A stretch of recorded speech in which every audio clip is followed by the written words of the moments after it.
नमस्कार विद्यार्थी मित्रांनो. हा व्हिडिओ जो आहे तो मी स्पेसिफिकली YCMOUच्या PSY 308 ह्या पेपरच्या प्रॅक्टिकल संबंधी बनवलेला आहे.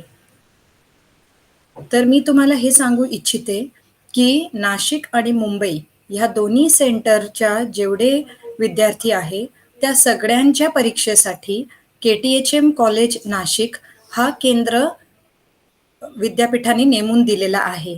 कदाचित तुमच्याकडे अशा प्रकारे सूचना आली असेल की ज्याच्यामध्ये KTHM कॉलेज हा सेंटर लिहिलेला आहे. पण ह्या सगळ्या परीक्षा ऑनलाईन पद्धतीने Google मीटमध्ये किंवा Zoomमधून करण्यात येत आहे. सो त्याच्यामुळे तुम्हाला केंद्रावर येऊन परीक्षा द्यायची नाही आहे. ऑनलाईन पद्धतीचा अर्थ असतो की तुम्ही घरी बसून फक्त Google मीट किंवा Zoom दिलेल्या लिंकवरून जॉईन करून ही परीक्षा द्यायची आहे. तरी सुद्धा अनेक विद्यार्थ्यांनी मला फोन करून किंवा असे प्रश्न विचारलेले आहे की त्यांना समजलेलं आहे की मीट वर परीक्षा आहे, पण तरी सुद्धा आम्हाला केंद्रावर यायचं आहे का? सो केंद्रावर अजिबात यायचं नाहीये. तुम्ही आहेत त्या ठिकाणी राहूनच तुम्हाला Google मीटची जी लिंक दिलेली आहे त्या लिंकला जॉईन करूनच ही परीक्षा द्यायची आहे. आता ह्यासाठी एक स्पेशल WhatsApp ग्रुप बनविण्यात आलेला आहे आणि ज्या अर्थी तुम्ही WhatsApp ग्रुपमध्ये जॉईन आहात म्हणजेच तुमचं नाव त्या यादीत आहे.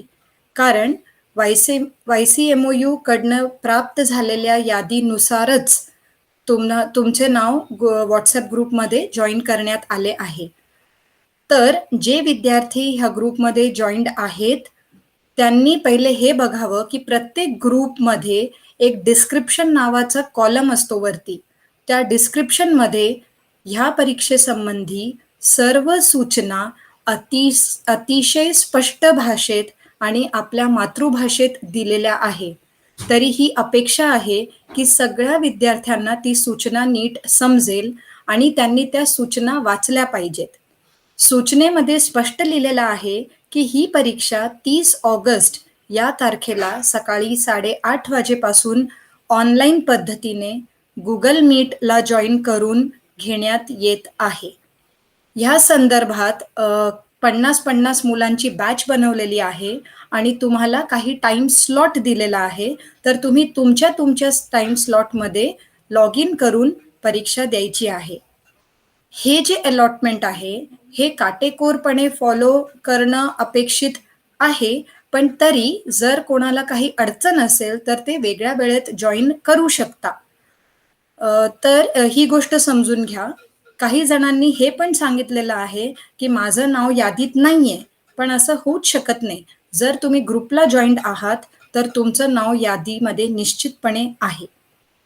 दुसरी शंका अशी आहे की बरेच लोकांनी सांगितलेलं आहे की वेगवेगळ्या नंबरवरनं त्यांचे मित्रमैत्रिणींचे वेगवेगळे नंबर आहेत, तर त्यांनी ते नंबर देऊन मला सांगितलं आहे की ह्यांना ॲड करून घ्या. तर तुमची गैरसोयी टाळण्यासाठी डिस्क्रिप्शनमध्येच स्पष्ट लिहिलेलं आहे की WhatsAppची एक लिंक आहे आणि ज्याचा कोणाचा नंबर तुम्हाला ॲड करायचा आहे किंवा तुमचे असे कोणी मित्रमैत्रीण असतील की ज्यांचे आत्ता नंबर बदललेले आहे, त्या लोकांना तुम्ही जे WhatsApp ग्रुपचे मेंबर आहात ती लिंक कॉपी करून त्यांना पेस्ट करू शकता आणि परस्पर ते लोक ह्या ग्रुपला जॉईन करू शकतात. तर ह्या परीक्षेसंबंधित सगळ्या सूचना WhatsApp ग्रुपला स्पष्टपणे दिलेल्या आहेत. अपेक्षा अशी आहे की तुमची गैरसोय होऊ नये. त्याचबरोबर आम्ही परीक्षक किंवा केंद्रावरचे लोकांचीही गैरसोय होता कामा नये. सूचना खूप स्पष्ट दिलेल्या आहे. तुम्ही सगळ्यांनी त्या सूचना काळजीपूर्वक वाचावे ही विनंती आणि त्यानंतर जर शंका असेल तरच शंका विचारावी.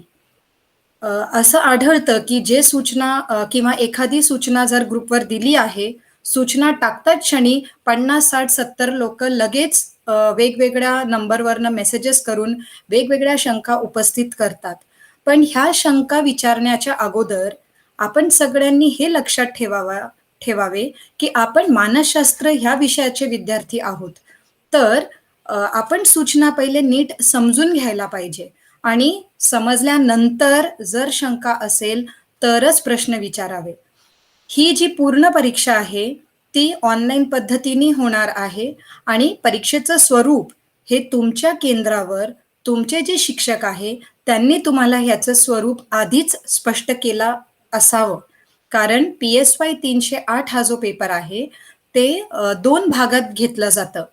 त्याचा जो एक भाग आहे, तो आहे 50 मार्कांची लेखी परीक्षा आणि दुसरा जो भाग आहे, तो आहे 50 मार्काची प्रात्यक्षिक परीक्षा. आता लेखी परीक्षा तुमची ऑलरेडी झालेली आहे आणि जी 50 मार्काची प्रात्यक्षिक परीक्षा आहे, त्यासाठी पण सूचना तुम्हाला तुमच्या केंद्रावर दिलेल्या असणार. आता विद्यापीठाच्या गाईडलाईन्सनुसार हे जे 50 मार्क आहे, त्यांची विभागणी वेगवेगळ्या ॲक्टिव्हिटीजसाठी स्वतंत्रपणे केली गेलेली आहे. त्याच्यामध्ये तुमचे जी प्रात्यक्षिक कार्यपुस्तिका आहे, त्याच्यासाठी मार्क्स आहे. तुम्ही जो परीक्षा कंडक्ट करणार परीक्षेच्या दिवशी, त्याला मार्क आहे. तुम्ही त्याचे इन्स्ट्रक्शन, सूचना कसे देतात, त्याला 10 मार्क आहे. तुम्ही जो रिपोर्ट लिहिणार, त्याला 10 मार्क आहे आणि तोंडी परीक्षा ह्याला 10 मार्क आहे. अशा प्रकारे प्रत्येक घटकाला 10, 10, 10 मार्क देऊन हे पूर्ण 50 मार्क कंप्लीट होतात. ही आहे जे नॉर्मल टाइम्समध्ये दिलेली विद्यापीठाची गाईडलाईन्स आहे. पण मला माहीत नाही की आपल्या केंद्रावर पी-एस-वाय 308 हा पेपर कशा पद्धतीने शिकवलेला आहे. जे मी तुम्हाला आता सांगितलं हे सगळं अपेक्षित आहे. पण आता कोविड-19 च्या पॅन्डेमिकच्या पार्श्वभूमीवर ही संपूर्ण परीक्षा जी आहे ती ऑनलाईन पद्धतीने होईल आणि ऑनलाईन पद्धतीच्या काही मर्यादा आहे. त्याच्यामध्ये तुम्ही प्रात्यक्षिक परीक्षा कंडक्ट करू शकणार नाही. त्यामुळे जी परीक्षा राहील ती पूर्णपणे तोंडी स्वरूपाची मौखिक परीक्षा राहील. ह्या परीक्षेमध्ये तुम्हाला पी-एस-वाय 308 चा पूर्ण अभ्यासक्रम आला पाहिजे आणि कार्यपुस्तिकामध्ये दिलेले प्रयोग तुम्ही निदान वाचून तरी यावे, की मौखिक परीक्षामध्ये तुम्हाला त्याच्याबद्दल प्रश्न विचारल्यास उत्तरं देता येईल. ह्यानंतर काही लोकांची शंका होती, की आम्ही ट्रेन तिकीट बुक केलेलं आहे, आम्ही केंद्रावर यायचं आहे का? तर मला वाटतं, की मी सगळ्या सूचना खूप स्पष्ट पद्धतीने WhatsApp ग्रुपला दिलेल्या आहे. तर आपण सगळ्यांनी ते सूचनेचे पालन करावे आणि जर आपल्याला ह्या सूचना स्पष्टपणे देऊन पण जर समजत नसेल, तर आपण पदवीधर होण्यास पात्र आहेत का? ह्याच्यावर पण प्रश्नचिन्ह उद्भवतो. तर मला एकच गोष्ट सांगायची आहे, की आपण आयुष्यात पण कोणतंही पाऊल उचलण्यापूर्वी किंवा कोणतीही गोष्ट करण्यापूर्वी एक वेळा विचार करून ती गोष्ट समजून घ्या आणि नाही समजल्यास आपण शंका विचारावी ही विनंती. याच्या पुढे पण ज्या सूचना आहेत त्या WhatsApp ग्रुपवर दिल्या जातील, की जेणेकरून सगळ्यांना एकाच वेळेला सूचना समजतील. कारण काही वेळेला टेक्निकल प्रॉब्लेम येऊ शकतो आणि काही